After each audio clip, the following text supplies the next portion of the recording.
Lagian kan gue udah bilang, gue nggak gila-gila masuk surga, say. Gue mah di neraka juga udah nggak apa-apa. Happy, ketemu teman-teman gue banyak. Siapa tahu nanti gue bisa bikin acara di situ. Ketemu Michael Jackson. Nah, ketemu Michael Jackson. Ketemu siapa lagi? Penyanyi reggae cewek yang meninggal gara-gara overdosis itu siapa?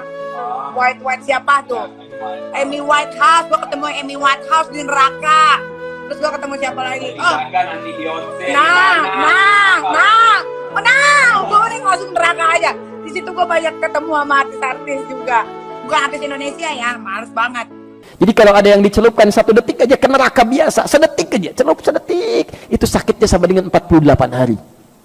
Angkat lagi, celup lagi 1 detik, 48 hari. Angkat lagi, celup lagi 1 detik, 48 hari. Itu neraka biasa.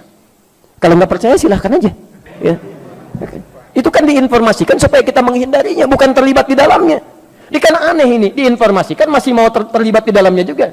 Makanya kata para ulama, manusia ini memang agak aneh itu. Bahkan sekarang kalimat agaknya jadi semakin hilang, pada aneh. Ya. Ingin masuk surga, tapi selalu melakukan perbuatan yang menjauhkan dia dari surga. Ingin menghindari neraka, tapi senantiasa mengerjakan perbuatan yang menjerumuskan dia ke dalam neraka, kan aneh. Inna akramakum indallah, yang paling mulia di antara kamu di sisi Allah, atqakum, yang paling takut kepada Allah. Ramai kita di rumah Allah ini, yang paling kaya kah yang paling mulia? Tidak. Yang paling ganteng dan paling hebat kuasanya kah yang paling mulia? Bukan. Yang paling berilmu, buya, kiai, ulama, apakah dia yang paling mulia? Tidak ada jaminan. Tapi yang paling takut kepada Allah subhanahu wa ta'ala, takut terjerumus dalam riba, takut terjerumus dalam syubhat, takut makan haram, sehingga dia biarkan dirinya dalam kesusahan, susah dalam pandangan manusia, melarat dalam pandangan orang kaya, tapi hidup mulia dalam pandangan Allah, para malaikat, nabi dan rasul. Hari ini orang itu dikatakan bodoh, hari ini dia dikatakan goblok, hari ini dia dikatakan kamu tolol sekali. Mengapa tidak kamu pakai kekuasaanmu? Mengapa tidak kamu pakai kesempatan? Hidup hanya sekali, pakailah sesuka hati. Tapi dia takut kepada Allah subhanahu wa ta'ala. Pagi dan petang dia katakan, Allahumma ajirna minan nar, Allahumma ajirna minan nar, Allahumma ajirna minan nar. Selamatkan kami, aku, istriku, anakku, keluargaku dari api neraka ya Allah. Betapa kehidupan yang singkat, tapi di tengah hidup yang singkat ini banyak yang tidak sadar, sehingga azab yang dia terima lama, berkekalan, khalidina fiha abada, kekal selama-lamanya. Kullama nadijat juluduhum, ketika kulit mereka gosong, hangus, terbakar, badalna juludan ghairaha, kami ganti dengan kulit yang baru, hangus, gosong, terbakar, hitam, melepuh, menjadi arang. Dia diganti dengan kulit yang baru, liyadzuqul azab, supaya mereka merasakan sakitnya azab. Mereka yang melihat azab itu berteriak, Rabbana absarna, Rabbana, ya Tuhan kami, absarna, mata kami sudah melihat, wasami'na, telinga kami sudah mendengar, farji'na, kembalikan lagi kami ke dunia, balikkan lagi kami ke dunia, kami tak tahan, farji'na, kembalikan kami ke dunia, na'mal salihah, kami ingin beramal saleh. Penyesalan tak lagi bermakna. Hari itu air mata tak ada gunanya. Hari itu bukan hari berdoa, hari itu bukan hari meminta, hari itu bukan hari munajat, hari itu adalah hari pembalasan. Hadza yaumul hisab, ini hari perhitungan. Segala amal akan dituntut, segala perbuatan akan dibalas. Sebesar apapun perbuatan akan diminta pertanggungjawaban di hadapan Allah subhanahu wa ta'ala. Baik, tapi pada perilakunya. Jadi ada orang-orang yang perilakunya menyimpang dari aturan Allah. Maaf, kalau yang tidak beriman menyimpang, wajar karena nggak ada imannya. Saya mau tanya, ada nggak orang Islam yang menyimpang dari aturan Allah? Ada. Diajak sholat susah, dengar azan marah-marah misalnya, diajak ngaji ngajak berselisih, bisa terjadi itu. Ya, ada. Nah, kalau ada orang-orang seperti ini, tiba-tiba banyak amal salahnya, sedikit amal solehnya, Di akhirat nanti timbangan amal salahnya lebih banyak, amal solehnya sedikit, dimasukkan ke dalam neraka. Perhatikan, neraka tingkat paling ringan, di situ ada jahanamnya enggak? Tidak, disebutkan nar saja. Apa siksaannya? Perhatikan kalimatnya, saufan nuslihim nara, maka kami akan tarik, nusli itu tarik ubun-ubunnya, dicelupkan ke dalam neraka. Disiksa paling ringan di neraka itu adalah saat seseorang sudah dihisab tempatnya neraka, itu ubun-ubunnya ditarik tuh, yang paling ringan. Dari kata nusli, ya, tasla naran hamiyah, gitu kan? Ada disebutkan, ada sebagian tempat yang disebutkan. Jadi kalau ada kata asla yusli, nusli, itu ubun-ubun yang ditarik begini. Maaf Pak ya, puncak kemuliaan manusia itu ada di mana ya? Di kepalanya. Makanya kalau ada orang-orang kan mau diseret dalam urusan dunia untuk merendahkan dia, kepalanya ditarik kan? Saat kita ingin bersujud kepada Allah, kita turunkan kepala kita untuk menunjukkan bahwa ini puncak penghambaan yang paling tinggi. Maka ketika di akhirat nanti, maaf kalau dalam urusan dunia Anda pernah diseret, yang tahu cuma teman dunia saja. Anda diseret di Bekasi misalnya sama orang-orang yang tidak berperkemanusiaan, diseret kepalanya, yang tahu cuma orang Bekasi. Tapi saat Anda diseret misalnya di akhirat nanti, itu dibuka semua alam langit dan bumi melihat Anda. Ini rupanya manusia ini, diseret di bawah tuh, ubun-ubunnya ditarik begini ya. Dan nusli yang kedua asla yusli itu bisa berarti sesuatu yang dicelupkan dan diangkat kembali. Pernah bikin teh celup? Teh celup? Pernah? Halo? Ya, teh celup itu kan masukkan, angkat begini ya, masukkan, angkat. Nah ini neraka yang paling ringan siksaannya, diambil ubun-ubunnya, dicelupkan ke neraka, angkat begini, celupkan, angkat. Jadi ada malaikat yang memang tugasnya cuma celup, angkat gitu ya. Bukan angkat biasa, bukan celup biasa. Kullama nadijat juluduhum, begitu dicelupkan begini, hancur semua tubuh plus dengan kulitnya. Kenapa di sini disebutkan kulit? Ya, kulit sebagai perwakilan dari seluruh anggota tubuhnya, karena kulit ini bagian dari indera perasa yang sangat tajam, ya, pekat. Ya, jadi kalau kulitnya ini diibaratkan dengan lukisan kulit di sini, seakan-akan bahasanya bukan kulit. Kalau ingin terjemahkan lebih luas, seakan-akan ingin mengatakan, maaf, ketika masuk ke neraka ini, itu sakitnya menjalar ke seluruh bagian organ tubuh. Bukankah saat kulit itu kena, kemudian yang lain merasakan? Ya.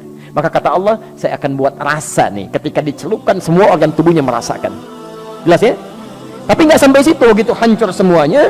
Ya, perhatikan, baddalnahum juludan ghairaha, diangkat lagi, sembuh lagi, celupkan, hancur lagi, angkat, sembuh lagi.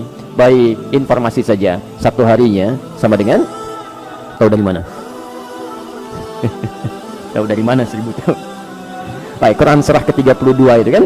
Ya, surah ke-32 itu kan saja yang kita bacakan dalam setiap Jumat itu kan. Baik, dari ayat kelimanya itu, fi yaumin kana miqdaruhu alfa sanatin mimma ta'udun. Dalam seharinya malaikat naik hitungannya sampai dengan 1000 tahun. Sehari sama dengan 1000 tahun.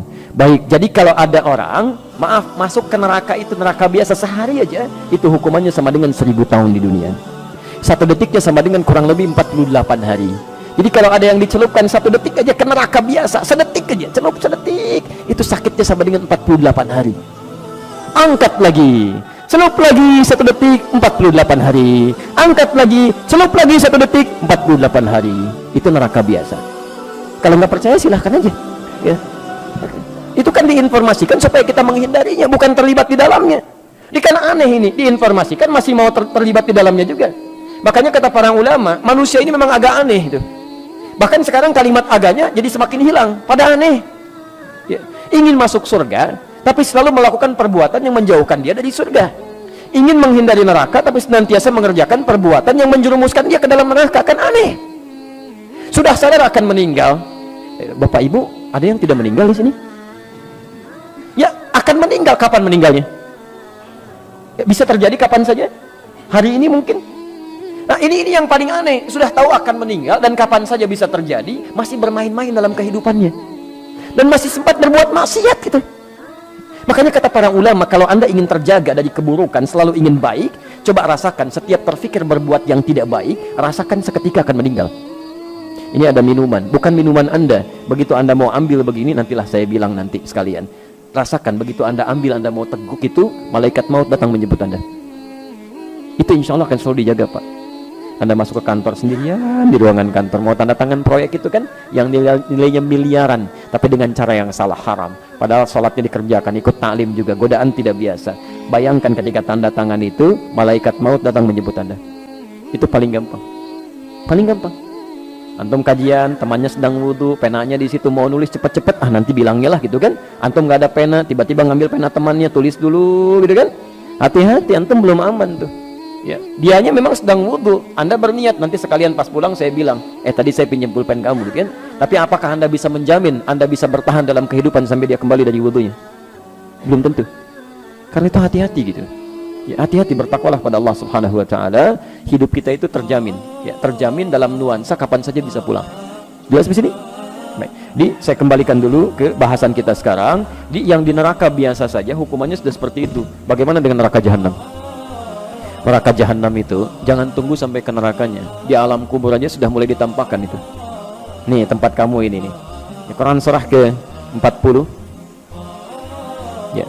Ghafir atau Al-Mu'min nanti dibaca kemudian saja, dibuka nanti dari ayat ke-45 sampai ayat 47-nya. Ya.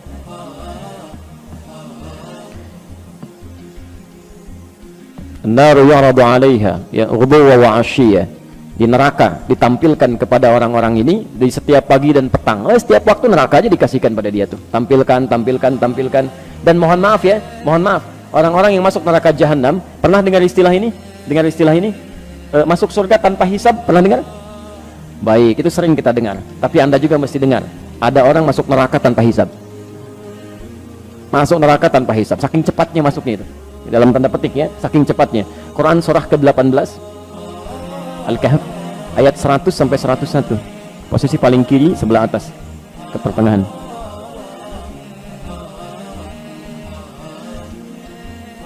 Nah, jadi orang-orang yang masuk neraka ini yang cepat sekali, seakan-akan nyaris tanpa hisab, yang masuk itu bukan neraka biasa. Kalau neraka biasa masih ada amal, Pak. Ini amal cari-cari sampai yang sunnah-sunnahnya itu. Begitu tidak juga ketemu, banyak amal jeleknya, yang salahnya, ya sudah neraka dia. Tapi jahanam tidak. Wa aradna jahannama yawma idzil kafirina arba. Jadi saat hisab itu, proses di hari kiamat, nanti kita akan saksikan sendiri, wallahu a'lam bishawab. Saat orang mulai melihat, ya maaf ya, ada orang yang cepat melewati sirat tuh, cepat langsung masuk ke surganya. Bahkan dari sejak nerima kitabnya, ada yang dari kanannya senang luar biasa, ada yang mohon maaf di belakang punggungnya, ada dia merasa ketakutan luar biasa. Tiba-tiba ada orang-orang yang tegangnya luar biasa. Saya nanti di mana ya? Kitab saya di kanan atau di kiri atau di punggung di belakang saya. Tiba-tiba ayatnya turun. Udah, kamu nggak usah banyak mikir deh. Tempat kamu di sini nih neraka jahanam, nanti langsung masuk aja. Ya capek kalau dipikirin juga. Wa aradna jahannama yawma idzil kafirina arba. Pada saat itu ketika orang sibuk memikirkan hisab, kami tampilkan pada golongan ahli neraka jahanam. Tempat kamu akan di sini. Gak usah banyak mikir, nanti langsung ke sini aja. Dibayangkan tuh. Siapa orang-orang ini? Ayat 101-nya. Ternyata bukan cuma kafir di sini, bukan cuma orang tidak beriman saja. Ada orang-orang beriman yang sulitnya luar biasa. Alladzina kanat a'yunuhum fi ghita'in an dzikri. Yaitu orang-orang yang matanya ya, sulit sekali mendapati petunjuk saya, sulit digunakan ingat kepada saya. Kalimat zikir itu segala kegiatan yang mengingatkan kita kepada Allah. Wa kanu la yastati'una sam'a, bahkan telinganya sulit dengar itu. Ada orang sudah mengatakan Islam, dengar azan Allahu Akbar, Masya Allah. Ada orang masih telat, yang ini masa malah marah-marah. Kenapa azannya dekat rumah saya? Oh, Masya Allah. Yang jadi masalah kenapa rumah Anda dekat dengan suara azan? Ini kan aneh ini. Anda dengar panggilan manusia biasa aja, kenapa dengar panggilan Allah jadi marah-marah? Coba Anda, Pak Ibu sekalian, ini kan ditujukan untuk orang yang sholat, bukan untuk saya. Masya Allah gitu kan. Anda pernah ke bandara? Halo? Di airport ya? Baik, ada panggilan di situ. Baik, panggilan siap-siap, panggilan pesawat nomor sekian. Maaf, kadang-kadang yang dipanggil Anda atau orang lain? Pesawat Garuda dengan penerbangan sekian siap-siap, padahal Anda mau naik batik misalnya, yang dipanggil orang lain, tapi kan Anda nggak marah. Kedengaran Anda juga, suaranya kencang juga gitu kan. Maaf teman-teman sekalian, kenapa panggilan dunia orang biasa-biasa saja, panggilan Allah bisa pada sewot tuh ya? Kan pada aneh orang-orang ini ya. Nah, tapi yang paling indah adalah dipanggil lewat panggilan, belum mau datang juga. Saking sayangnya Allah, ini yang paling indah. Allah itu tidak akan membiarkan seorang hamba kembali ke akhirat kecuali dia telah mendapatkan petunjuk sampai ke puncaknya. Kalau telinganya nggak bisa dengar, barangkali matanya masih mau lihat. Dia nggak mau ke masjid, belum ke masjid, tiba-tiba diperlihatkan di depan matanya orang mulai berangkat. Dari orang dewasa, anak kecil, orang sudah mulai masuk ke masjid, dia masih betulin mobil begini gitu kan. Mulai lewat, Pak, Assalamualaikum, Waalaikumsalam. Nggak dilihat juga begini. Lewat, Sampai anak kecil, oh masjid yuk, udah nanti om nyusul, masya Allah, ke masjidnya enggak gitu kan. Nah, orang-orang seperti ini yang sulit diingatkan saat di dunia, itu bahkan langsung disebutkan, udah neraka jahanam, kalau dia tidak bertobat selama hidupnya. Nah sekarang perhatikan sini, orang yang membunuh ini, kalau ada niat pembunuhan dalam dirinya, maka tempatnya paling minimal di neraka biasa dengan siksa seperti tadi. Kalau itu direncanakan, maka tempatnya di neraka jahanam, khalidan fiha, nggak akan pernah keluar dari situ, kekal di dalamnya.